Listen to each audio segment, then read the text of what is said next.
What's up, Unique fam? Happy New Year and Black History Month. I told myself, you know what? I'm going natural. And I told my friends, I told my mom, my dad, I was like, yeah, that was my last perm. I'm going to try going natural. Right now I'm going to transition. I'm going to let my hair grow out. And then at some point I'm going to cut it. Any of the permed ends off and be natural until I feel my hair is healthy again. So no one believed me that I was going to do it. They were like, oh, this is just a little phase. Again, you know, Lex likes to change her hair all the time. So this is just a phase that she's going through. Not at all. Not at all, y'all. I was transitioning my hair. I was really learning my hair, watching tons of YouTube videos, and I was starting to become a product junkie when I wasn't even natural yet. I was buying all this stuff that like wasn't even really meant for my hair because it was still permed at that time.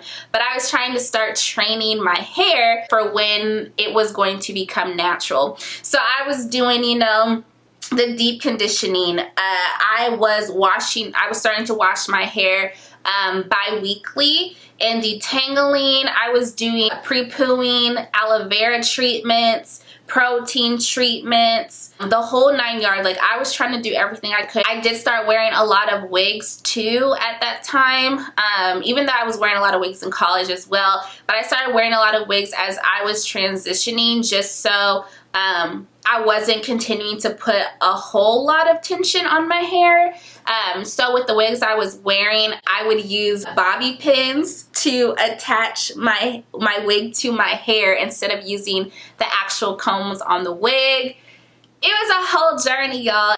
That was a period where I was like, you know what? I'm not patient enough for this. I am not patient enough. So I probably lasted a good 6 months transitioning my hair.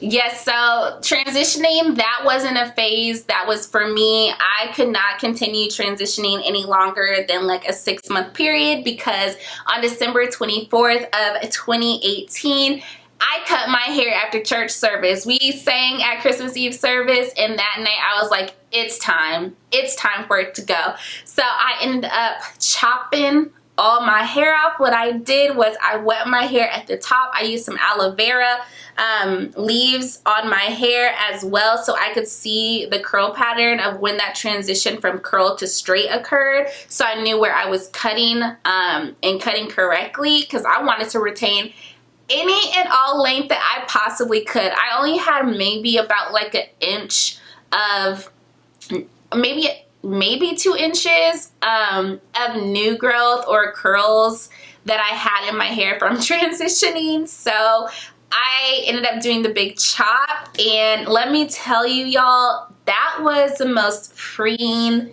experience ever. Like, I would encourage anyone who you're really nervous, you're wondering like, should you go ahead and big chop? If it's something that you're thinking about that is going to be healthy for you and your hair, and you're wanting to see transformation, you know, within your hair, or you just want a shortcut, I say go for it. Go for it, because ultimately hair is something we can lose just like that. It'll grow back potentially. If, you know, you end up not liking it, you can always do protective styles or wigs as it grows back, or just to wear something in replacement of your hair. So I ended up chopping my hair off, and at that time my hair still was not trained, right? I have been permed for about probably like 18 years at this point, so my hair is trained to be straight. So my new growth that I had was still, you know, like, it was more like wavy. It wasn't necessarily curly as it is now because I've been able to train my hair. The style that I wore my hair in for the longest, the absolute longest, so the hairstyle that I ended up wearing my hair in as I did the big chop and just let it continue to grow was finger coils. That was my thing. It's so cute. It took me forever to do my hair every single time I had wash day, but the payoff always was great the next day. Like, my curls would be popping. Just feeling free, chopping off my hair, going in, really not having any worries of like a track showing or something falling out, a clip-in falling out. Nothing like that. Literally just me and my hair. And personally for me, I think it gave me a whole different look. Again, I've only seen myself, you know, with straight hair. So it was so exciting for me to actually see my curl pattern come in and getting to wear, you know, cute little pixie styles. It was a whole look. I still think about it till this day. Like, do I want to cut my hair again? Do I don't know, like maybe in like another 15-20 years maybe I'll cut it. I don't know, we'll see. I loved the pixie cut. So what I did to make sure I was retaining length with that was I was washing my hair weekly. So when I say it was a weekend thing for me to wash my hair, if I could squeeze it in a Friday night after work, I would, so that way I still had time to do things that I wanted to do on Saturday and Sunday. But sometimes, you know, life doesn't work like that, so Saturday would be my wash day. But I was washing my hair weekly. I made sure to deep condition it weekly as well. Now there were at points where I felt like maybe I was over moisturizing my hair because I was doing a lot more research on what products I could be able to use in my hair and that type of thing. And I learned about, you know, potentially over moisturizing your hair and how that's not good for your curls. I saw growth come from it personally for me. So I continued to do that. And when I say deep conditioning, I mean like I also have a heat cap that after I would deep condition, I would throw on there and let it sit for like an hour and then wash it out and continue to do my hair routine. I was pre-pooing each time before I washed my hair as well. Mostly all of them consisted of having like aloe vera in it at some point. So I realized that my hair really liked aloe vera. The main products and brands that I was using was As I Am, Shea Moisture, and black castor oil. Those were like the three products, if I could say any of them, those were the three that I was mainly using on my hair consistently each wash day, and then applying the gel to my hair to finger coil. Now I'm thinking potentially the finger coiling, because I did it for so long, that potentially could have helped me retain my length as well, because I wasn't doing a lot of manipulation. I was simply just training my curls to curl. I get a lot of compliments on that look. I don't think I started doing a lot with my hair until maybe like 7 months in. After doing the big chop, I started doing protective styles because I had trips planned and my job consisted of me traveling a lot. My hair was finally long enough to where I could grab it and do it, because let me tell you something I was really big on. I did not go to the hair salon at all since I had been natural, except when I hit my 2-year mark, which was a month ago now.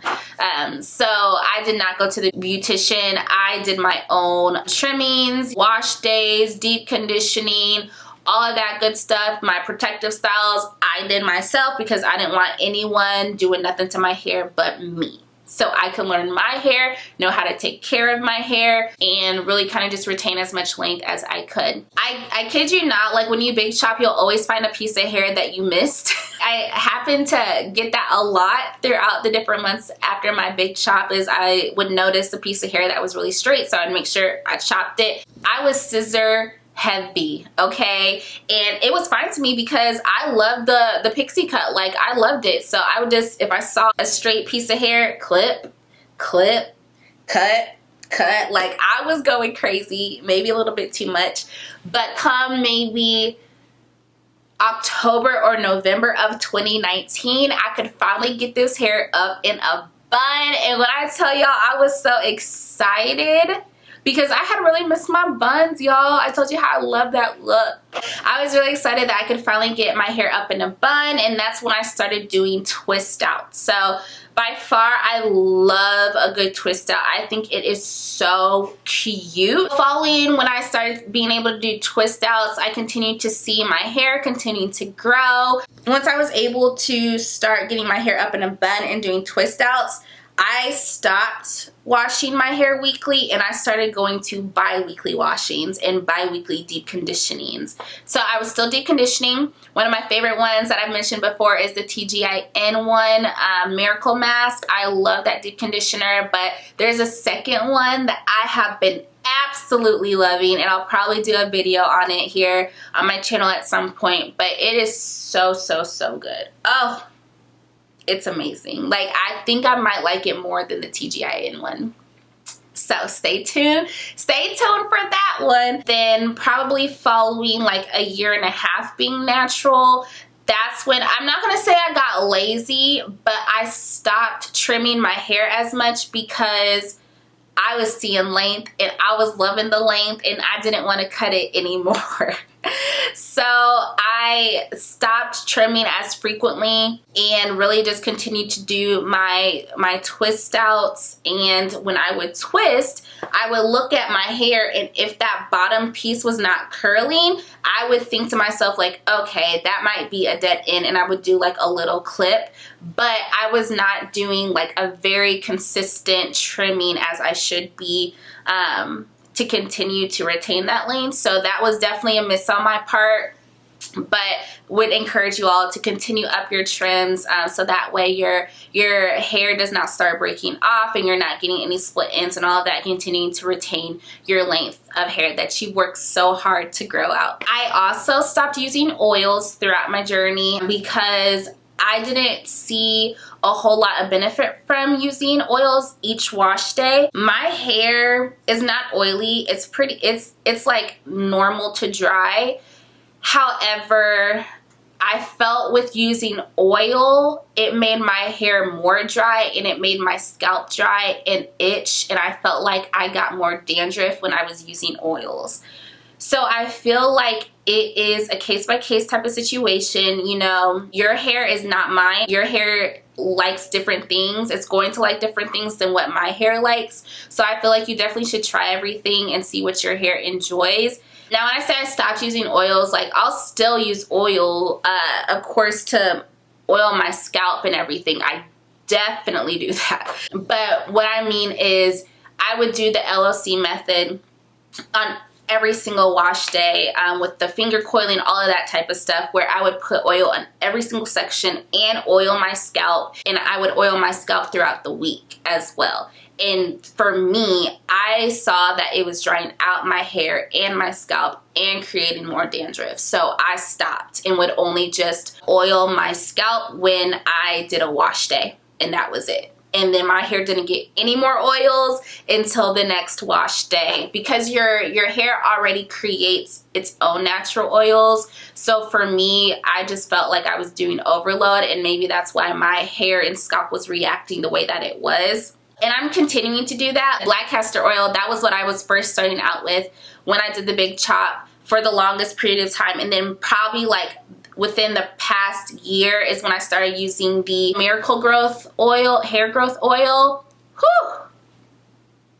Maybe that may have been what took my hair over. Like, it was already growing because probably of one, my hair routine, the black castor oil, but then that Miracle hair growth oil, I really do think created some length for me. And that is something that you can get at your local beauty store as well. That's one of my holy grail oils. It's been a long journey, and then finally, you know, I told myself, okay, when you hit your 2-year mark of being natural, you will go to the hair salon and you will get a silk press, because we want to see that length that you've been able to retain, and then also get a good trimming, a good wash, you know, deep conditioning, all of that. Because I do realize I'm not a professional hairstylist or beautician, so because there are professionals out there, I should probably continue to see them, you know, make sure that my hair is as healthy as it can be.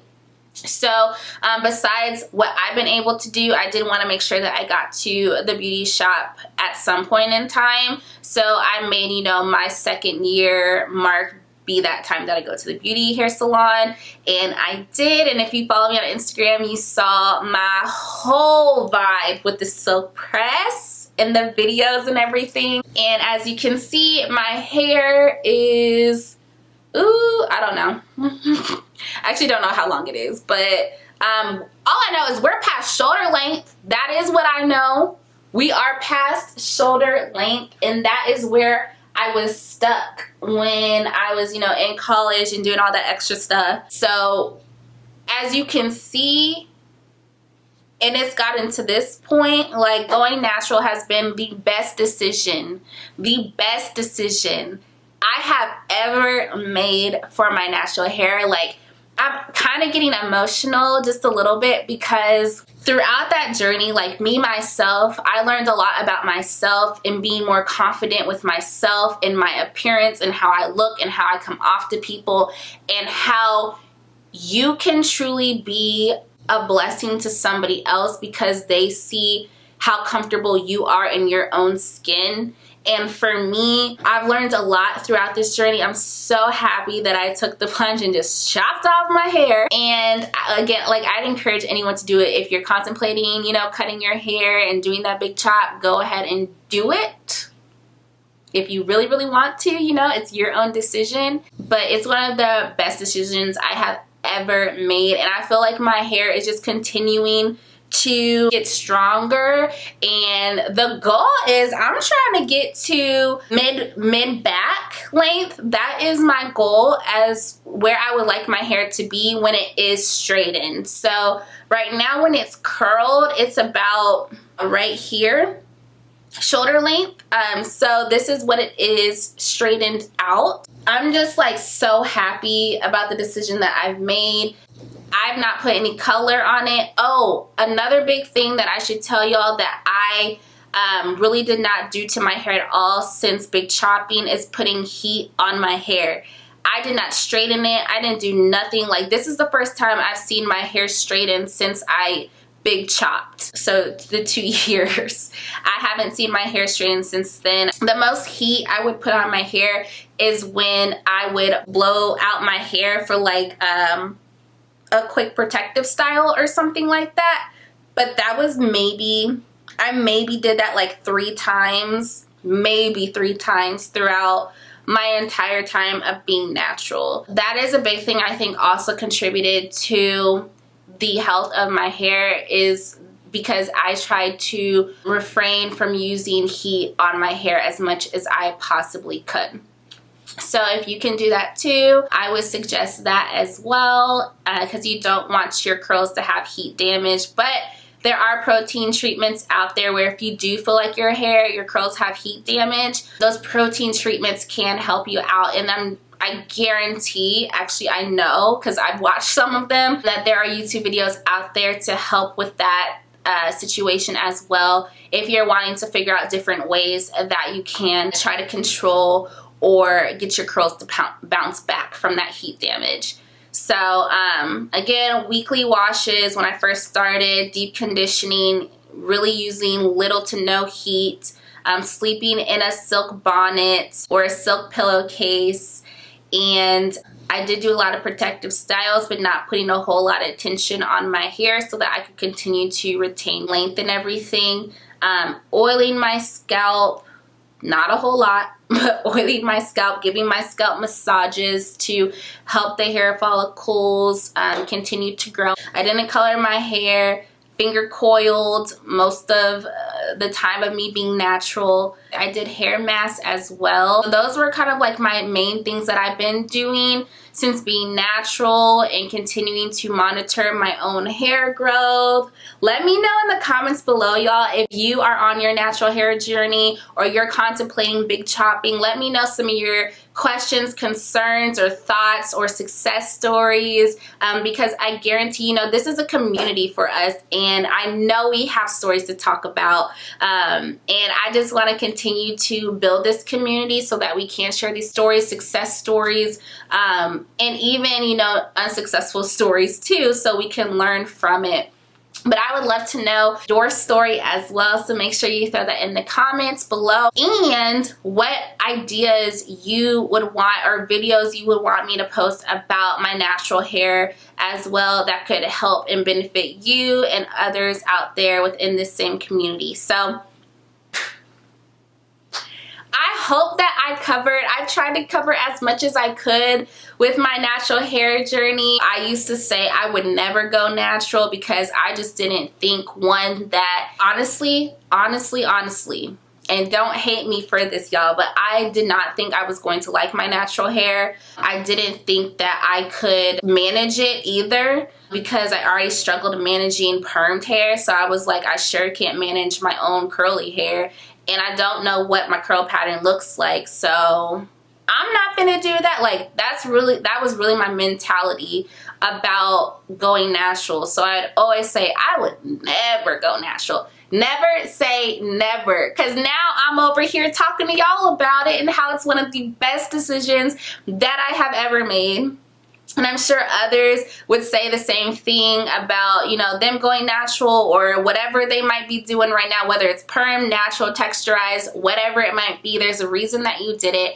And if it's something that is doing really well for your hair, continue to do so. But if you do want to try something different, and if you want to try going natural and seeing, you know, how you can be able to learn your own hair and what your curls look like if you've never seen them, like how I hadn't, whatever it might be, I so encourage you to do that. And really, we all out here together. We learning together, y'all. So I hope you enjoyed this video, took something away from it, and also, you know, leave me some encouraging comments below, y'all, because it be a struggle sometimes. It really is a struggle sometimes, and I'm trying my best not to get lazy with it, keeping up on my wash days and everything like that. So leave me some encouraging comments. If you don't have your own experiences to share, leave me an encouraging comment below to keep going, Lex. And I hope you all enjoyed this video and come back. Make sure that you follow me on YouTube. Of course, subscribe to the channel because we're awesome. But also go ahead and follow me on my Instagram, where you'll always see the content first on Instagram before it comes to YouTube. And all right, y'all, I will see y'all in my next video. Love you.